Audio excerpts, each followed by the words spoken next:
Welcome back, everybody, to the Birdies and Bourbon Show. Dan, I don't know. I'm sure you were looking at my picks this week, and like around 2 o'clock, Phil Mickelson was leading. I mean, that dude was raking in the points. However, he may have been the only person on the golf course.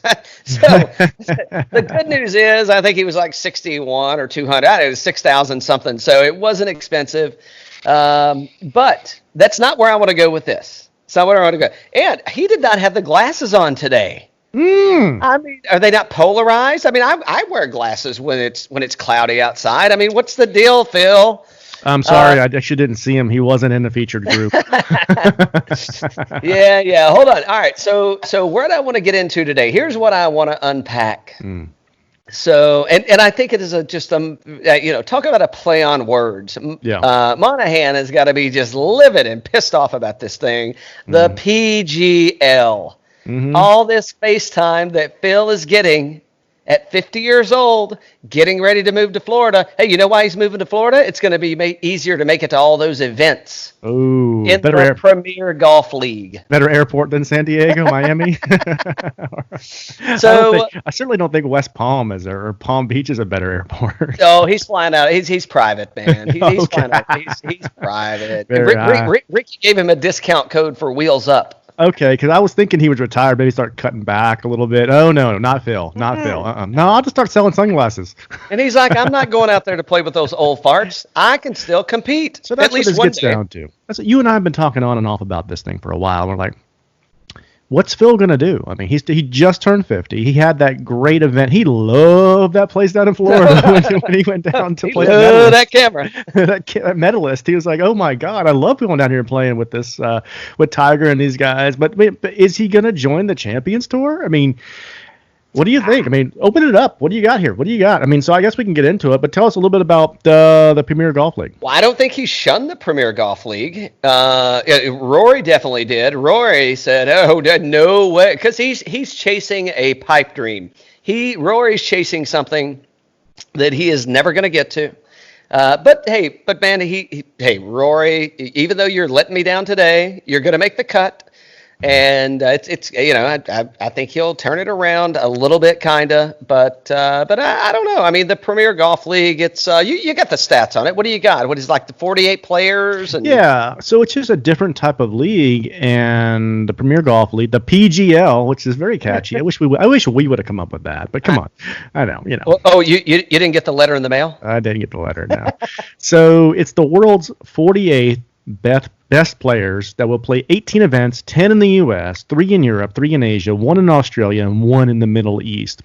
And then it's both in an individual and it's a team format. So they were comparing a lot to like the Formula One stuff, right, in terms of these teams or whatnot. Yeah, it's kind of like a NASCAR, Formula One. You've got a team, and it's based up of multiple golfers, and then the team. So it's not solo, which is interesting, right? I mean, it's so think about the President's Cup, think about the Ryder Cup. Think about some of these challenge matches that they've been doing where they're kind of paired up, so you're not pitting, or it's not one against the field. You've got kind of, hey, if you're having a bad day, and depending on, what team you're on, I mean, I'm thinking Birdies and Bourbon ought to get a team going. We got to get a team. Let's see. So I need Pat.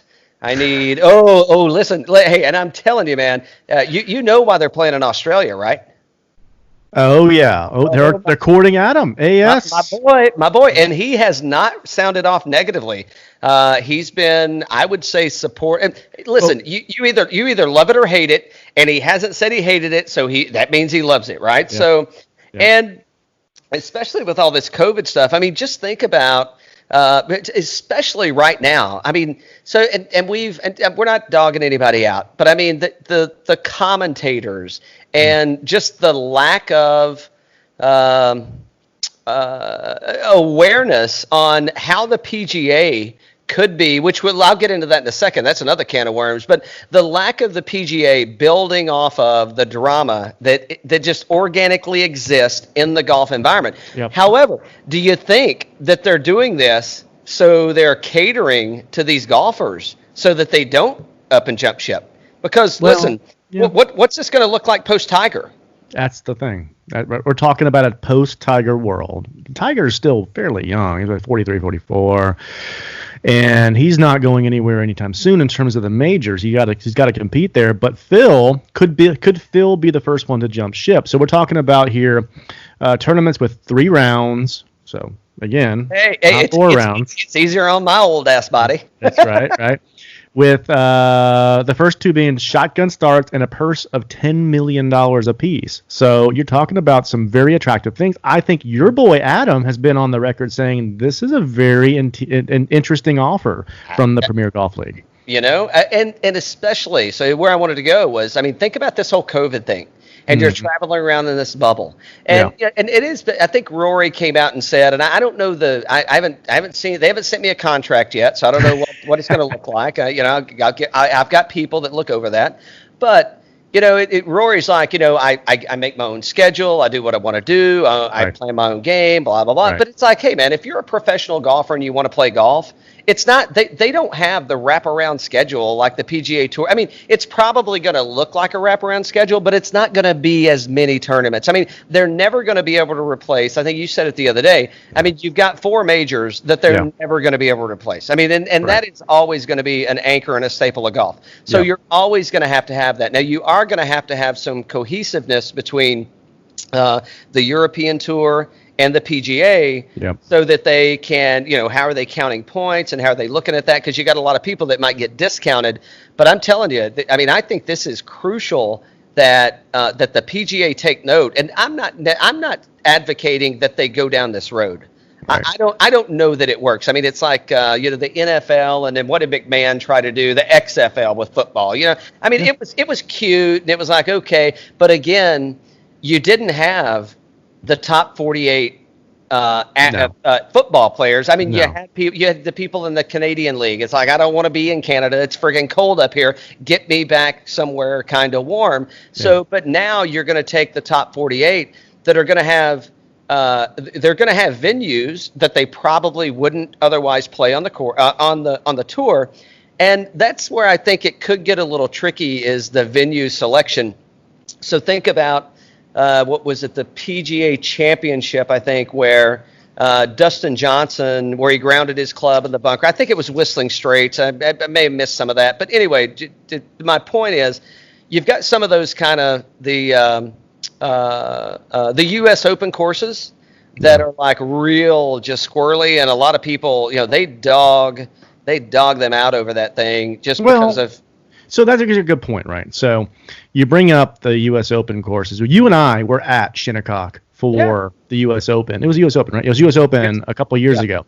And that was where Phil had one of his first events, if you will, where he putted a moving ball at Shinnecock. Right. We were there in person. We saw the whole thing. But then also at Muirfield Village 2 weeks ago, he laid up on a par 3. It's like, is he sending a message to the PGA that this is some BS? I'm not going to put up for this very, very long. He's been very vocal in that he has played rounds with the PGL committee, he's investors. So is he the first one to crack? Because you know the Champions Tour, we're like, hey, is Phil going to continue to play on the PGA Tour? Well, the only option right now is the Champions Tour, and it is not a whole lot of fun. So. Well, the future the PGL. You give me the Champions Tour and you pair me with Miguel. Like every tournament I show up to, I know it's going to look different on the weekend, but you give me Thursday and Friday with Miguel, my ass is there every time. I want to know Miguel's schedule and just hit copy. I'm there every tournament. Hey, the battle of the Ray-Bans versus Phil's brand. I need a bottle of liquor. I need a bottle of wine. Give me a box of cigars. And where's my damn glasses? I'm showing up every single tournament. If only Answer was just a little bit older, we could have a little tequila in there too. You're pulling on my heartstrings. Hey, here's something. I mean, I know they're calling it the top 48. But you got to figure, I don't know what the commitment looks like again. And I think that's where Rory was kind of going. Like, if you sign up for it, and then, would you say it was 18 tournaments a year? Yeah, 18 events. Yeah. So I'm thinking if you sign up without an injury, you're showing up to probably 14 or maybe all. Yeah, I mean, because Rory's been on record. He plays about 20 to 25 tournaments a year, so he'd have to play the majority of these. And if he did this, he would not be able to qualify for all the events he want to play on the PGA, right? So, and if the PGL is trying to destroy is probably an aggressive word. However, they may be using destroy, but if they're trying to undermine. Yeah, exactly. Yeah, but if they're trying to undermine and dissolve the PGA Tour, I don't. I guess you could buy those majors. I mean, I mean, it's like Rain Consulting or Rain Investments or whoever that's kind of backing this whole thing, and there are some pegs looking at it. So, or private equity groups that are looking at this thing and thinking, hey, man, maybe we should invest. Which again, if you let's say you get a 20% hit rate of the top 48 players. All right, like Pat Reed, that fucker, he is gone. He's gone. Dude. He is so gone. I don't know about that. I mean, he wants to be on the Ryder Cup team. That's his whole deal. Yeah. So I think that there's. I know that there's probably there's level ground that they could get to make this thing work out. I think that it's. I think the European Tour is kind of warm to it, and I think they're going to. Well, exactly right. But I think they're going to allow the PGL kind of whatever their point standings, and it's probably going to mirror just like the U.S. the PGA recognizes the European Tour. So I think there's middle ground for them to get to. It's just that. I mean, we don't have the demographics in front of us. At least I don't. Dan didn't share them with me, but which is not usual. I mean, it is usual. Actually, it's usual. No, but I mean, just think about if the PGA is going to stay in their. I don't mean this offensively, but I don't know any of those. If they're going to stay in their crotchety. In their just kind of mulling through kind of ways. I mean, the days of showing up to the golf course and everybody's quiet and nobody's doing it. No, when you pull up to a golf course now, more than 50% of the time, the course is actually playing music on the driving range. And nobody's saying, hey, man, I need you to turn that speaker off on course. So the PGA has got a lot of evolving to do. If they're going to catch up, I don't know. Well, here's the thing, though. As the PGA Tour of the stars of the PGA Tour, like a Tiger or a Phil, as they start to age out and they have trouble competing, it makes this new Premier Golf League more attractive because it's big purses every week. Again, there's only 3 rounds from what I've been reading here. And it gives them a place to go that's not the Champions Tour. That could be something that if they can get TV rights for it. And that's the big thing because Phil loves that camera. Well, but the PGA just signed a multi-year deal. So, I mean, that's going to be, they definitely got cornered. Fox just ditched them, right? So maybe it goes over to Fox with the, maybe. I mean... hey, it's only 18 events a year. As long as you're not in the NFL, we'll put you on the air. You got Ricky Fowler's thing. I mean, Ricky is not a naysayer. No. I saw conflicting messages about Koepka. Yeah. You got Henrik Stenson. A lot of the European guys or non-US guys are Rosie. He's like, I'm not against this thing because again, well, I mean, look at Phil, right? So Phil, I mean. Does Phil think he can win another major? Yes. Can Phil win another major? Probably not. I mean, just with everybody out there. I'm not saying he's not still playing good golf. I'm just saying there's a hell of a lot of competition out there. And I mean, any given week, man, I mean, it's kind of and now you got, if Brooks doesn't go, well, you definitely don't need to show up to, either the U.S. Open or the PGA. So here's the positives, right? We got to wrap this up. So he gets to own his own team. Right, he gets his team versus Tiger's team. Is it illegal for him to bet on his own team? Oh, probably not. He gets to own his own team. There's limited events, 3 rounds. I mean, there's a big purse. I think this thing's got legs. I think it's going to happen. Are they going to get the young guys? No, they're not going to get the young guys until they turn at least 40. Once they turn 40 and they got the exemptions that are probably going to give them the majority of the events they want to get into anyway. This thing's got some serious trouble, but they'll start with Phil. He'll probably be the first one to defect, just like in the Hunt for October, he'll defect. You mean when he's moving from California to Florida. Yeah, when he becomes Tiger's neighbor down there in Jupiter Island or whatever. That's rumored. That's rumored. I think he's moving to Sun City in Ocala. I thought it was Jupiter. Okay, whatever. I thought it was Jupiter Island. I thought it was going to be on Jupiter Island. It is. It is. I'm just kidding. Yeah, and so he'll probably be the first one to defect, and he'll be the CC fly guy. This is what we've been doing here. That's why he's paired with all these chumps this week. They're not chumps, guys. They're not. I'm just kidding. Anybody playing in the event this week is not a chump. Exactly. No, we're watching the Premier League right now. It's pretty much it. Yeah, I mean, but so here's the thing: does the WGC? Does the Premier League take over WGC?